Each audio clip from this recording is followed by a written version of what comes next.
सभी को नमस्कार। यूथ यूनाइट के एक और सत्र में एक बार फिर से आपका स्वागत है। अन्य सत्रों की तरह इस सत्र में भी हम प्रमुख नेतृत्व कौशल विकसित करने के कुछ महत्वपूर्ण पहलुओं को सीखेंगे जो न केवल हमारे संगठन में बल्कि हमारे व्यक्तिगत विकास में भी हमारी मदद करेंगे। मैं अगले 2 सत्रों में आपका मेजबान रहूंगा। पहले सत्र में यानी आज हम सहयोग, परस्पर निर्भरता, सम्मिलन और सुसंगति के विभिन्न पहलुओं के बारे में जानेंगे। मैं आपके संगठन के भीतर और साथ ही हमारे स्वयं के भीतर भी इसे हासिल करने का नुस्खा साझा करूंगा। हम जानते हैं कि हर बार सब कुछ करने के बाद भी जरूरी नहीं है कि हमें सफलता मिल ही जाए। कई बार सफलता हमसे दूर भागती है। ऐसा क्यों होता है? ऐसी कौन सी चीजें हैं जो हमारे नियंत्रण में हैं? ऐसी कौन सी चीजें हैं जो हमारे नियंत्रण में नहीं हैं? इन चीजों का ख्याल कैसे रखें? असफलताओं का ख्याल कैसे रखें? ये कुछ ऐसे पहलू हैं जिन्हें मैं अगले आने वाले एपिसोड में साझा करूंगा। तो सबसे पहले आइए समझते हैं कि सुसंगति क्या है। सुसंगति एक प्रवाह की अवस्था है। यह एक ऐसी अवस्था है जिसमें प्रत्येक अगला कार्य पूर्ववर्ती कार्यों के साथ बहुत सहजता से फिट बैठता है। इसीलिए इसके कारण आपके पास एक सुसंगत वाक्य, एक सुसंगत तर्क, एक सुसंगत कहानी, एक सुसंगत रणनीति या एक सुसंगत जीवन हो सकता है। और सुसंगत संगठन भी। सहयोग तब होता है जब विभिन्न भाग एक साथ मिलकर काम करते हैं। लेकिन जब साथ काम करना किसी साझा उद्देश्य के लिए होता है तो सम्मिलन प्राप्त होता है। इसलिए सम्मिलन एक साझा उद्देश्य के लिए सहयोगात्मक प्रयास का परिणाम है। सहयोग का एक महत्वपूर्ण पहलू संचार है। संचार वह स्नेहक है जो सहयोग को सुगम बनाता है। सम्मिलन वह गोंद है जो संगठन को बांधता है।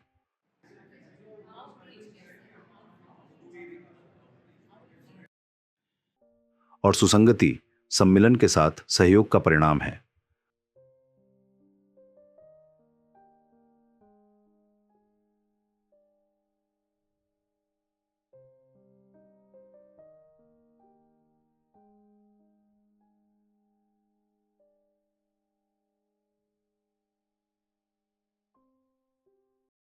अब देखते हैं कि ये चीजें वास्तविक दुनिया में कैसे होती हैं। आप स्क्रीन पर क्या देख रहे हैं? स्क्रीन पर दिख रहा चित्र फॉर्मूला 1 पिट स्टॉप का है। क्या आप देख सकते हैं कि वहां कितने लोग हैं? क्रू मेंबर और एक ड्राइवर है। क्रू का काम क्या है? उनका काम कार को स्थिर करना, टायर बदलना, वायुगतिकी को समायोजित करना और कार को सुरक्षित तरीके से बाहर निकालना है। कार को जैक पर चढ़ाया जाता है। पहियों के 4 नट निकाले जाते हैं और वापस लगा दिए जाते हैं। 4 टायरों को नए टायरों से बदल दिया जाता है। कार को वापस फर्श पर रख दिया जाता है और ड्राइवर बॉक्स से दूर चल देते हैं। सबसे तेज पिट स्टॉप का वर्तमान विश्व रिकॉर्ड 1.8 सेकंड का है, जो मैक्लारेन टीम द्वारा 2023 में कतर ग्रां प्री में बनाया गया था। प्रत्येक व्यक्ति और पूरी टीम के भीतर सामंजस्य की सीमा की कल्पना करें। अपनी गतिविधियों में सहयोग और सामंजस्य के इस स्तर को प्राप्त करने के लिए उन्होंने कितनी योजना बनाई होगी और अभ्यास किया होगा। और यह प्रत्येक टीम के सदस्य की दूसरे की उत्कृष्टता पर निर्भरता को भी दर्शाता है। मैं आपको संयुक्त राज्य अमेरिका के एक प्रबंधन गुरु इचक एडिजस का एक उद्धरण बताना चाहता हूं। उनका कहना है कि हमारी दुनिया वैश्विक रूप से एक दूसरे पर निर्भर है। यदि इस अत्यधिक परस्पर निर्भर प्रणाली में प्रत्येक घटक अपने स्वयं के हितों को अधिकतम करने की कोशिश करता है तो यह बिल्कुल भी आश्चर्यजनक नहीं है कि समग्रता गड़बड़ा सकती है। श्री एडिजस वैश्विक स्तर पर संस्थाओं के बीच परस्पर निर्भरता के बारे में बात करते हैं और वे हमें चेतावनी देते हैं कि यदि कोई विशेष संस्था दूसरों की कीमत पर अपने लाभ के लिए सिस्टम को प्रभावित करने की कोशिश करती है तो समस्याएं उत्पन्न होना तय है।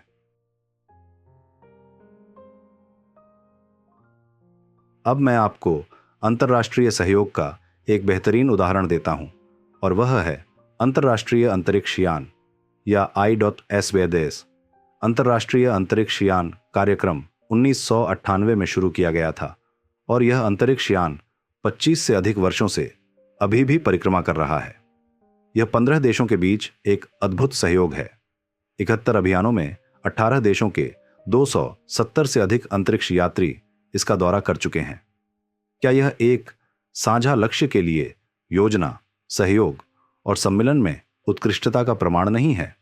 जमीनी स्तर पर स्पष्ट राजनीतिक मतभेदों के बावजूद America, United kingdom, Soviet union आदि देशों ने इस अद्भुत कार्य को इस गति से पूरा करने के लिए आपस में सहयोग किया है।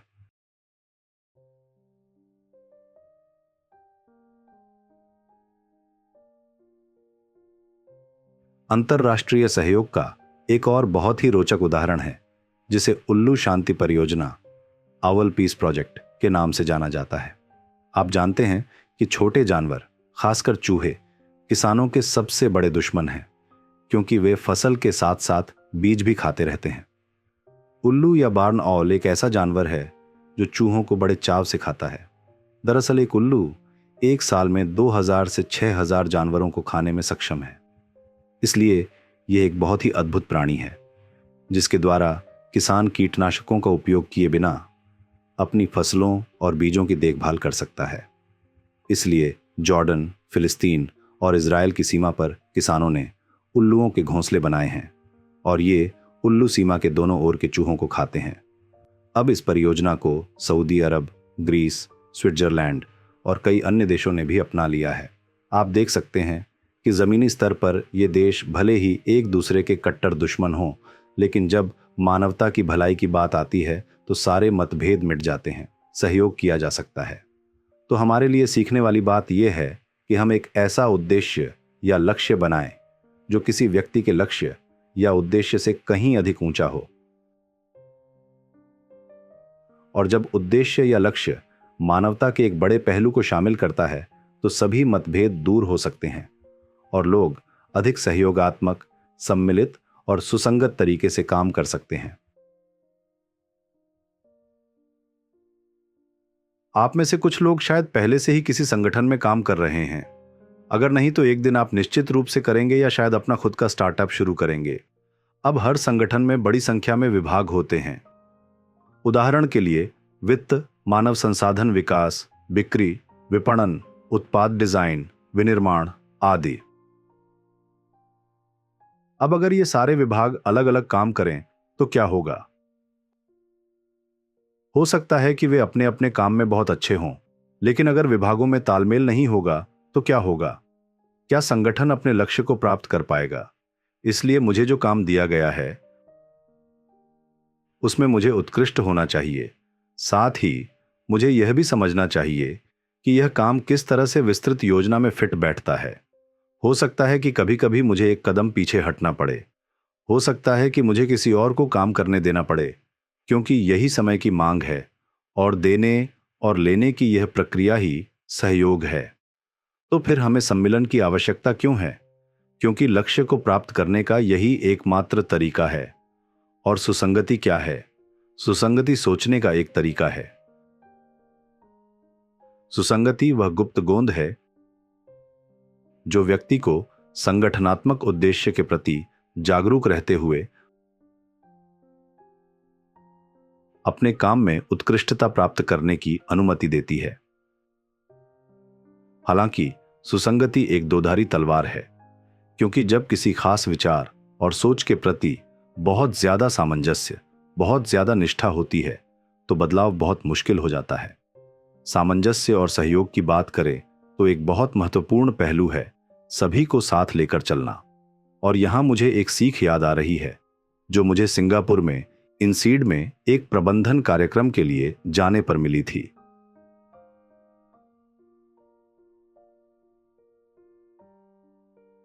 हमें एक कंप्यूटर गेम खेलने के लिए कहा गया था, जिसमें हम मुख्य कार्यालय के लोगों की भूमिका निभा रहे थे, जो प्रबंधन में कुछ बदलाव लाने के लिए शाखा कार्यालय गए थे। हमें कुछ बजट दिया गया था और साथ ही एक निश्चित समय सीमा के भीतर इसे हासिल करना था। और हमने जो भी गतिविधि की उसमें पैसा और समय दोनों खर्च हुए। इसलिए हम जितनी जल्दी इसे करते संगठन के लिए उतना ही बेहतर होता। अब हम बदलाव कार्यक्रम के बारे में बात करते हैं। हमने हर एक को बताना शुरू किया कि ऐसा क्यों किया जाना चाहिए, उन्हें कैसे करना चाहिए, यह कैसे फायदेमंद होगा, इससे उनका जीवन कैसे बेहतर होगा, इससे संगठन कैसे अधिक कुशल और प्रभावी बनेगा, आदि आदि। इस तरह हम सहयोग प्राप्त करने और अपने लक्ष्य को प्राप्त करने की दिशा में आगे बढ़ते रहे। लेकिन अचानक हमें लगा कि समय भी भाग रहा है, पैसा भी तेजी से खर्च हो रहा है और कोई लाभ नहीं हो रहा है। शायद हम अपने लक्ष्य को प्राप्त न कर पाए। तो हमारी टीम के सदस्यों ने हमने मिलकर पता लगाने का प्रयास किया कि क्या हो रहा है, क्यों हो रहा है और सफल होने का रास्ता क्या है। और अचानक हमें एक विचार आया, अरे हम एक व्यक्ति को भूल ही गए।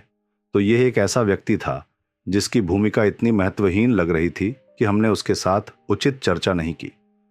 और कारण वही व्यक्ति था, वह लक्ष्य को प्राप्त करने में बाधा बन रहा था और हमने उसे यकीन दिलाने में अपने बजट में उपलब्ध आखिरी पैसा खर्च कर दिया।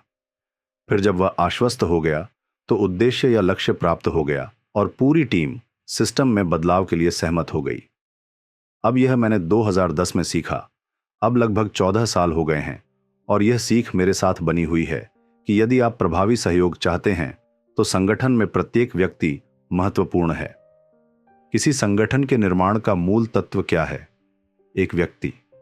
इसलिए जब कोई व्यक्ति अपने भीतर सुसंगत होता है, उसके विभिन्न पहलू एक दूसरे के साथ सहयोग करते हैं, तो वह व्यक्ति अपने दैनिक जीवन में भी उसी तरह का व्यवहार करेगा। जब मनुष्य के आध्यात्मिक, भावनात्मक, मानसिक और शारीरिक ये चारों पहलू एक दूसरे के साथ मिलकर काम करते हैं, तो हम कह सकते हैं कि वह सुसंगत है, वह प्रवाह की स्थिति में काम करेगा। अब अगर कुछ करना है, अगर आप कुछ पाना चाहते हैं तो आपको काम करना होगा, लेकिन उस काम को करने से पहले आपको उसे शब्दों में व्यक्त करना होगा, उसे अभिव्यक्त करना होगा। अभिव्यक्त करने से पहले आपको उसके बारे में सोचना होगा और सोचने से पहले आपके भीतर एक भावना उत्पन्न होती है। इसलिए हमारे अंतरतम वातावरण में भावना, सोच और अभिव्यक्ति के बीच सामंजस्य की आवश्यकता होती है, जो भौतिक तल पर क्रिया के रूप में व्यक्त होती है। अब हम अपने आज के सत्र का सारांश प्रस्तुत करते हैं। हमने 3 महत्वपूर्ण पहलुओं को सीखा: सामंजस्य, सहयोग और सम्मिलन। हमने सीखा कि ये 3 पहलू न केवल किसी संगठन के लिए बल्कि एक व्यक्ति के लिए भी महत्वपूर्ण हैं। इन तीनों पहलुओं को प्राप्त करने के लिए संवाद शायद सबसे महत्वपूर्ण विशेषता या कुंजी में से एक है। सुसंगति, सहयोग और सम्मिलन प्राप्त करने के लिए हमें एक ऐसा लक्ष्य बनाने की आवश्यकता है जो व्यक्ति से बहुत बड़ा हो। बहुत बड़ा लक्ष्य। बड़ा लक्ष्य हमें इन 3 पहलुओं को प्राप्त करने में मदद करता है। और अंत में प्रत्येक व्यक्ति को संगठन के हर छोटे हिस्से को एकजुट होना आवश्यक है।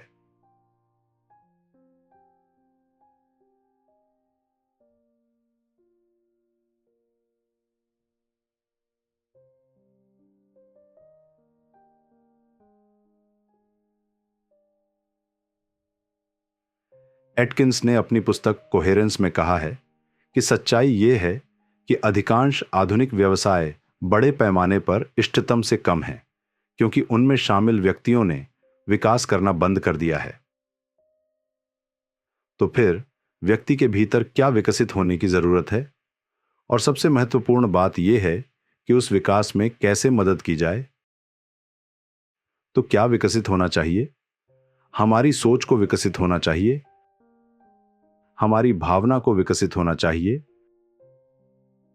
हमारी आध्यात्मिक लब्धि को विकसित होना चाहिए, और इन सभी चीजों को एक दूसरे के साथ सामंजस्य में विकसित होने की आवश्यकता है, क्योंकि सिर्फ एक पहलू के विकास से सम्मिलन नहीं होगा। और यह कैसे हासिल किया जा सकता है? यहीं पर हार्टफुलनेस अभ्यास काम आते हैं। पिछले 30 एपिसोड में अन्य वक्ताओं ने आपको हार्टफुलनेस के विभिन्न अभ्यास सिखाए हैं। क्या आपको वे याद हैं? हाँ, वे अभ्यास ध्यान, कायाकल्प और आंतरिक जुड़ाव हैं। ये 3 हार्टफुलनेस अभ्यास जब सही तरीके से और नियमित रूप से किए जाते हैं तो हमें अपने अंतरतम स्व में सामंजस्य प्राप्त करने में मदद करते हैं। ये 3 हार्टफुलनेस अभ्यास हमें कुछ बेहतर बनने में मदद करते हैं। और यह ध्यान में कैसे मदद करता है? ध्यान वह क्रिया है जिसमें मन की उछल कूद धीमी हो जाती है और कभी कभी बंद भी हो जाती है, और हम सुन पाते हैं कि दिल हमसे क्या कहना चाहता है। तो जैसे किसी संगठन में संचार महत्वपूर्ण है, वैसे ही मेरे आंतरिक स्व के साथ संचार भी महत्वपूर्ण है। और ध्यान वह समय है जब मैं अपने दिल से, अपनी अंतरतम आत्मा से संवाद करता हूं, जो मुझे मेरे लक्ष्य की ओर बढ़ने में मदद करता है। कायाकल्प क्या करता है? कायाकल्प हमें नकारात्मक विचारों, अतीत के बोझ और उन प्रवृत्तियों को दूर करने में मदद करता है जो हमें पीछे खींच रही हैं। हम स्वतंत्र हो जाते हैं, बाधाएं दूर हो जाती हैं, और जब वे दूर हो जाती हैं तो हमारे ध्यान की गुणवत्ता बेहतर हो जाती है। और आंतरिक जुड़ाव क्या करता है? आंतरिक जुड़ाव वह समय है जब हम SWOT विश्लेषण करते हैं, जब हम याद करते हैं कि हमारा लक्ष्य क्या है, हमारा उद्देश्य क्या है, मेरे लक्ष्य की प्राप्ति में क्या बाधा आ रही है। तो जब ये तीनों अभ्यास बताए गए तरीके से नियमित रूप से लिए जाते हैं तो वे एक सामान्य उद्देश्य की ओर बढ़ते हैं, और वह उद्देश्य है मेरा विकास, स्वयं के सभी पहलुओं का विकास, जो हमें उस लक्ष्य को प्राप्त करने में मदद करता है जिसे हमने अपने लिए निर्धारित किया है। तो आइए हम ध्यान के एक सत्र का अनुभव लें, जुड़े रहें, और कृपया अगले सत्र में मेरे साथ जुड़ें, जहां हम इसी विषय के विभिन्न पहलुओं पर चर्चा करेंगे। कृपया ध्यान के लिए तैयार हों। आराम से बैठ जाएं और अपनी आंखें धीरे से और कोमलता से बंद कर लें। महसूस करें आरोग्यकारी ऊर्जा पृथ्वी से ऊपर की ओर बढ़ रही है। आपके पैर की उंगलियों, पैरों और टखनों में। अपने पैर की उंगलियों को आराम मिलता हुआ महसूस करें। अपने पैरों को शिथिल करें।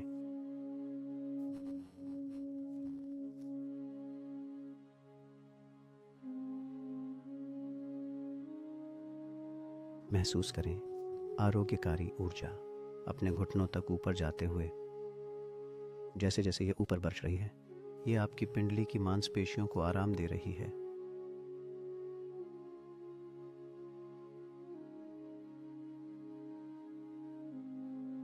महसूस करें ये ऊर्जा आपके घुटनों से सारा तनाव हटा रही है।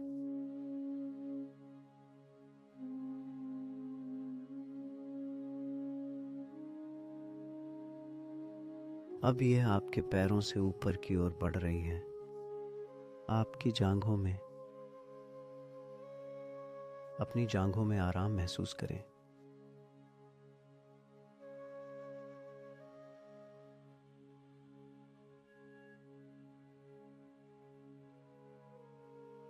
अब ऊर्जा आपके कूल्हों में प्रवाहित हो रही है और कमर में।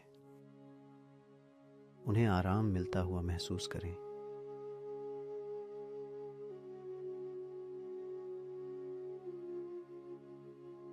जैसे जैसे ऊर्जा ऊपर बढ़ रही है, आपकी निचली पीठ शिथिल हो रही है।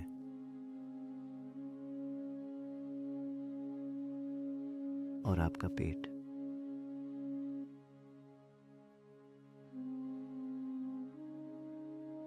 अब ऊर्जा आपकी छाती में प्रवाहित हो रही है। इसे आराम से महसूस करें।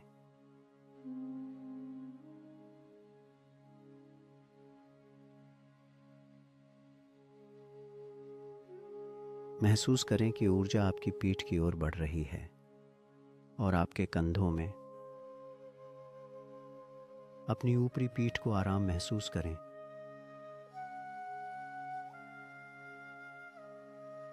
और महसूस करें कि आपके कंधे बस पिघल रहे हैं।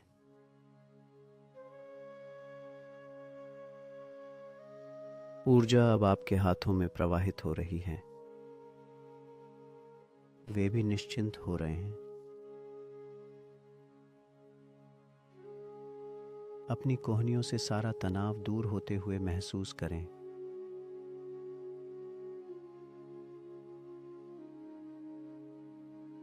और जैसे जैसे ऊर्जा आपकी बाहों में प्रवाहित हो रही है, वे भी शिथिल हो रही हैं।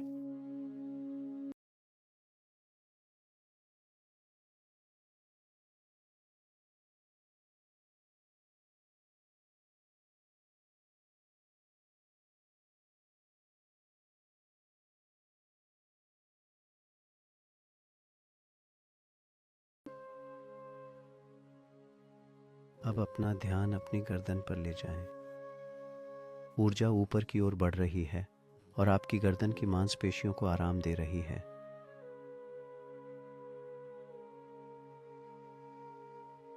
अब यह आपके चेहरे में प्रवाहित हो रही है, आपके जबड़े को आराम दे रही है और आपके मुंह को।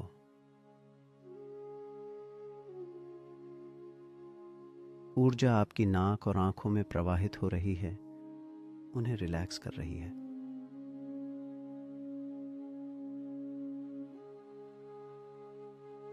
आपके गालों की मांसपेशियां शिथिल हो गई हैं। आपके कानों के लोब को शिथिल महसूस करें।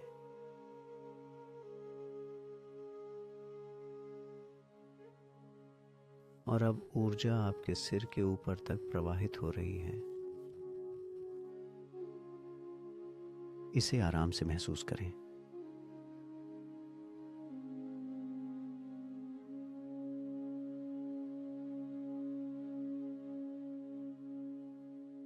महसूस करें कि आपका पूरा शरीर आरामदायक स्थिति में है, सिर से लेकर पैरों तक।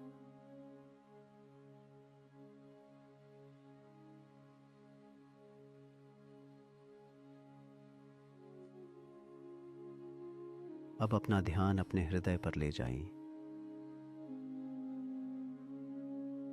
महसूस करें कि प्रकाश का एक स्रोत आपके हृदय में पहले से ही मौजूद है और यह आपको भीतर से आकर्षित कर रहा है। प्रकाश को देखने की कोशिश न करें, बस यह जान लें कि वह आपके हृदय में है। हृदय को खुला रखें और ग्रहणशील रहें, एक बहुत ही सूक्ष्म ऊर्जा के लिए जो आप में प्रवाहित हो रही है। इसी भाव में शिथिल रहें।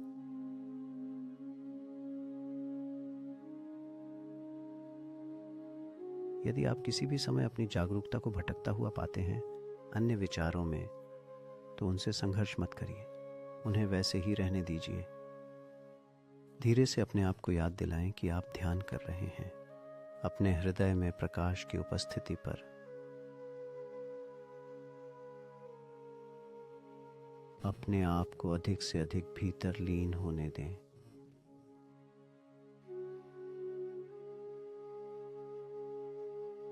जब तक आप आगे का मार्गदर्शन न सुन लें, तब तक लीन रहें।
अपनी आंखें बंद रखते हुए धीरे से ध्यान की अवस्था से बाहर आए।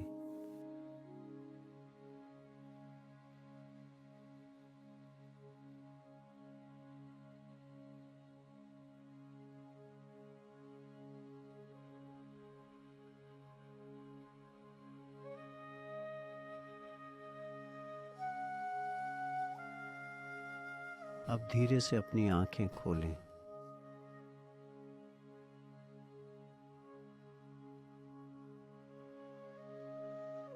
आपने अभी जो अनुभव किया उस पर चिंतन करें, प्रयास करें और इस स्थिति को बनाए रखें। जब आप अपनी दिनचर्या में वापस आ जाते हैं